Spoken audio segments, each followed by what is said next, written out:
that intimidates. Yes, exactly. This advertisers 4x4.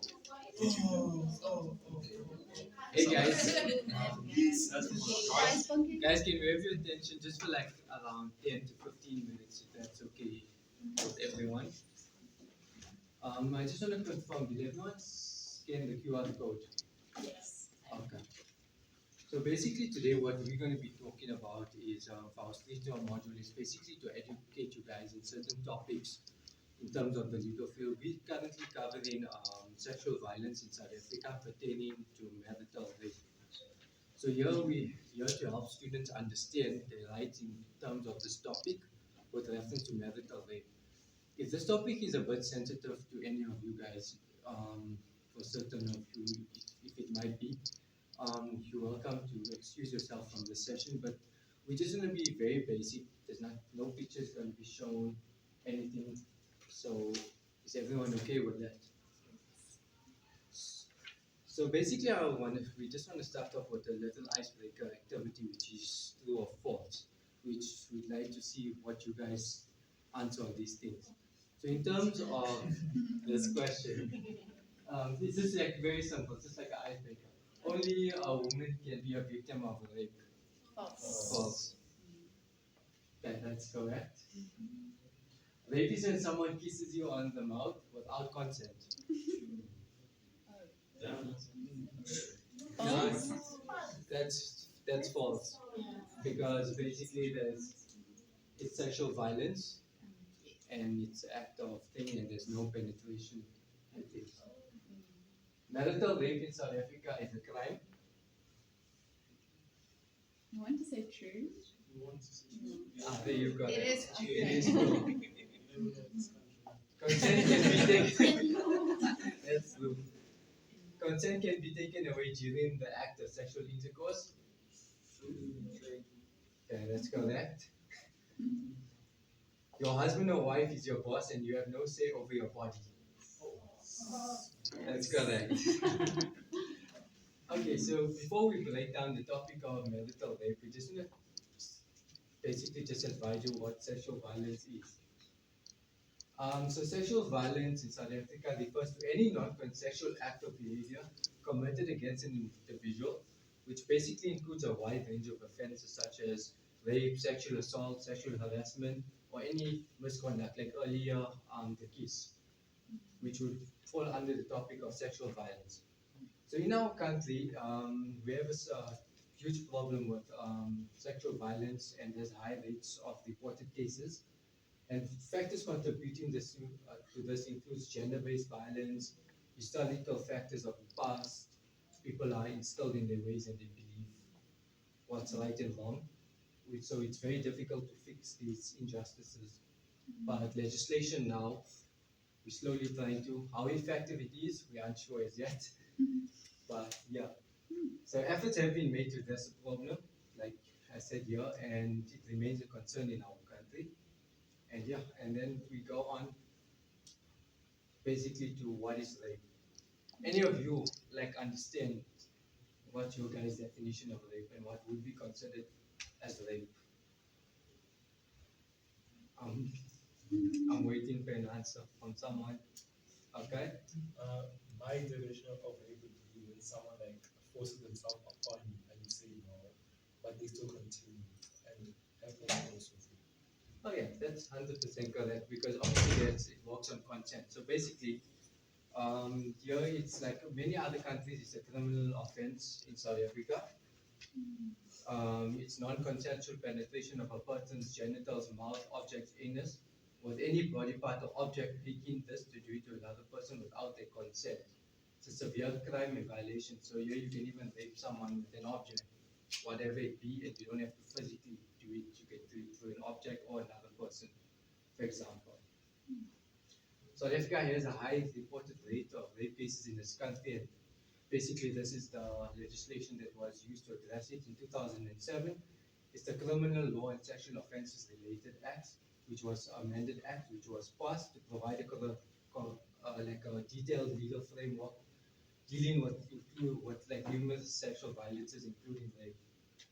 and defines many things and puts penalties, and the offences differ. So it's important to consent, and it's a crucial element in determining whether an act is rape or not, because it all relies on consent. So basically, what's marital rape? In South Africa, marital rape is recognized as a criminal offense under that act I just mentioned now, the Sexual Offences Act.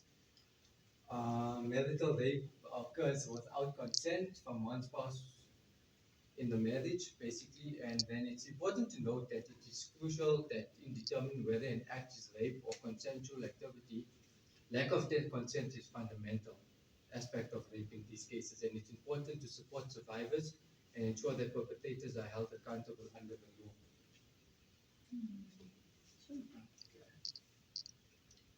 Okay, so then we've been speaking about what is rape and what is marital rape and sexual violence, etc., etc. Specifically going on to the topic of marital rape, consent is a big thing to consider. We say consent is like a cup of tea. You can't force someone to drink it, and they can change their mind at any time. If you drink a cup of tea, every sip that you take, you decide that you want to take that sip. Now, in a marriage, sexual activities is basically the same, and you need to consent to that. So, at any time, you are able to say, "I'm not consenting to this, or I don't want to do this anymore," etc. So, it means agreeing freely and willingly to do something, not being forced by someone. I know that in many cultures, there's this belief that it's a woman's responsibility or a man's right to have sex with his wife, or vice versa, or whatever the case may be. But in today's day and age, that changed when our legislation and even our constitution came in to say that we are our own person and we have the right to say no, even in a marriage. Okay. So we're going to look at 3 key elements of consent. Number 1, it's freely given. A voluntary act in which you are willingly participating without threats or intimidation. In other words, someone can't force you or hold a gun to your head and say, "Listen, you need to do that," because that's not freely given. That's then intimidation and force. Informed, all parties should have full understanding of the sexual activity they are engaging in, including its nature and potential risks. So when you are in a marriage, or when you are giving consent to sexual activities in that marriage, it's always advisable that you are open-minded and you know of the potential risks and harm that may come from it. It would be advisable if you or your spouse has got, I don't know, some STDs or HIV, is HIV positive, to give that information to your spouse so that you are informed of the risks. Then enthusiastic. Consent should be enthusiastic and affirmative. You should actively want to engage and express a desire to do so. So just remember that in a marriage, it's always give and take. So people need to be able to give consent to one another. We're going to talk about boundaries, respecting each other's boundaries within a marriage. Personal boundaries in a marriage, as in in South Africa, as in any marriage, are important for maintaining a healthy and respectful relationship. We need to respect one another. It's essential for couples to communicate openly about their boundaries, understand and respect each other's limits, and work together to create a safe and trusting environment within their marriage. We're going to talk about an example where these boundaries are placed within a marriage with relation to marital rape. Is there anyone who wants to give their own example maybe first before we go on to this example of personal boundaries? Okay. So Jane and David have been married for a while, and they understand the importance of consent and communication in their sexual relationship. They have a mutual agreement that they will always seek and respect each other's consent before engaging in any sexual activity. They both know that consent is an ongoing process, and that either of them has the right to say no at any time without fear of judgment or pressure. This mutual understanding and commitment to consent ensure that their sexual relationship is based on trust, respect, and open communication.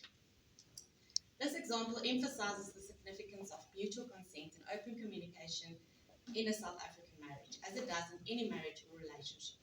it's crucial for partners to establish and maintain clear boundaries when it comes to their sexual interactions.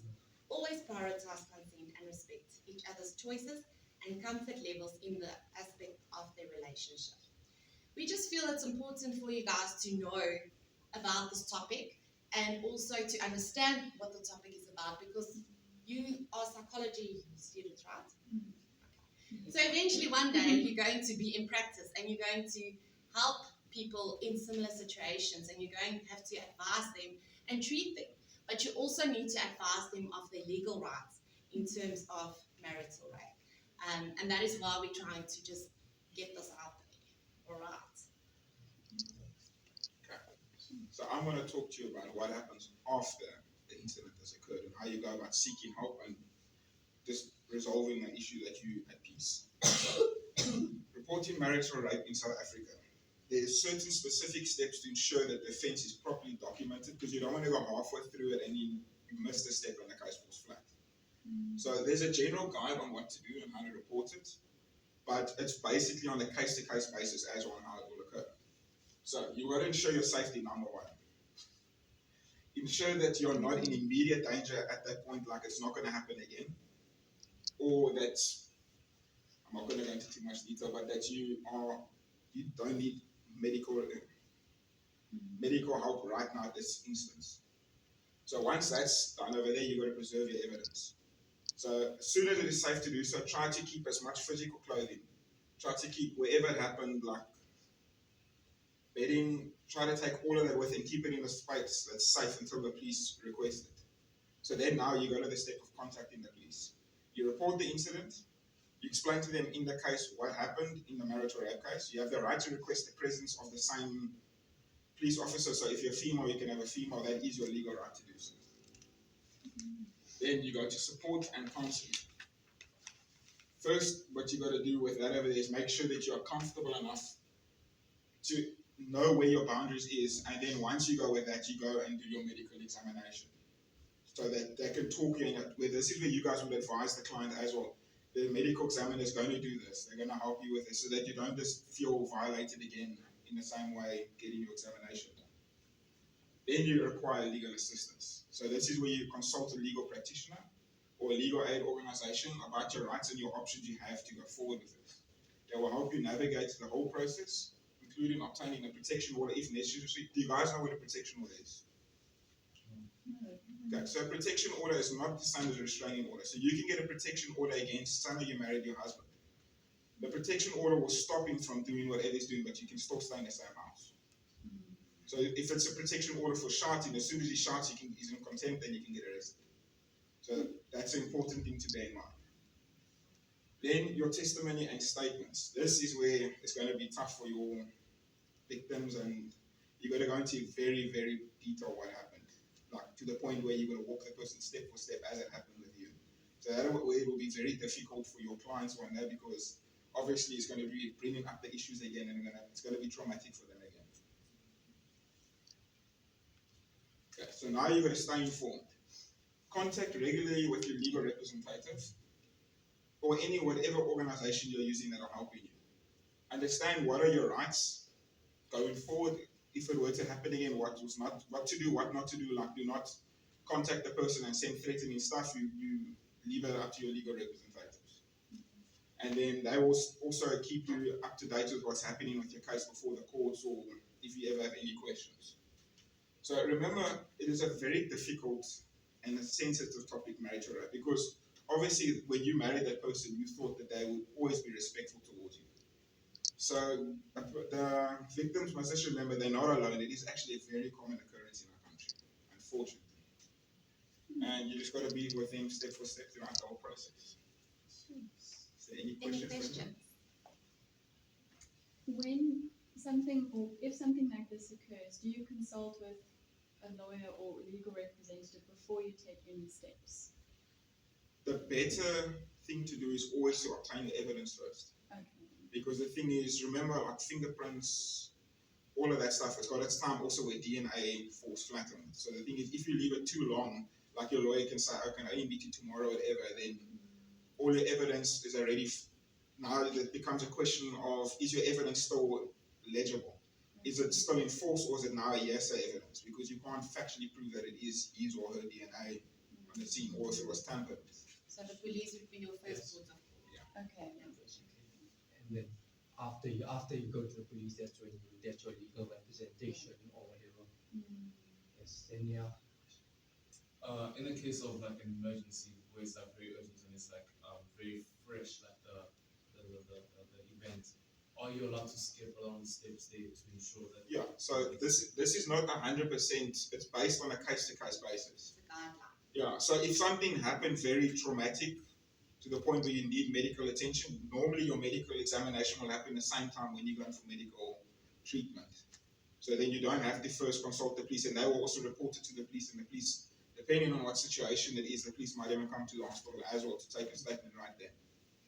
And sometimes some of these rape cases are reported after 5-6 years time. Even there's even some cases in our country that happened that rape cases were basically from marital rape and rape 30 years after the marriage. Yeah. They're reporting There's no cases of limitation. rape, so there's no prescription to when you can report a case. Sure. But now, in the case where you're reporting the rape case 30 years down the marriage, or 20 years down the marriage, how will the legal services like try and help you in a very organized way? Remember, with a marriage, it's a very emotional topic, and sometimes it might be very hard to come forward with reporting such things. So over the years of the marriage, you go to the police, and the police will assist you. And yeah, And But also, your legal representative will go back and work on case evidence as happened back then. So they will basically question people that was involved in your life at that time, or people that, or occurrences that happened, or events that happened. So it will be almost a research type of scenario to go back so many years. that's where all your medical examinations and everything come in, which they get like it using that. it's obviously a lot harder, but I was that Okay. question. Anything else? Well, thank you guys for giving us the time this morning to complete our project. We really appreciate it. If you could please just, again, scan this QR code and just give us quick feedback of how you experienced the presentation and any comments that you might find helpful for us going forward. Thank you. Thank you.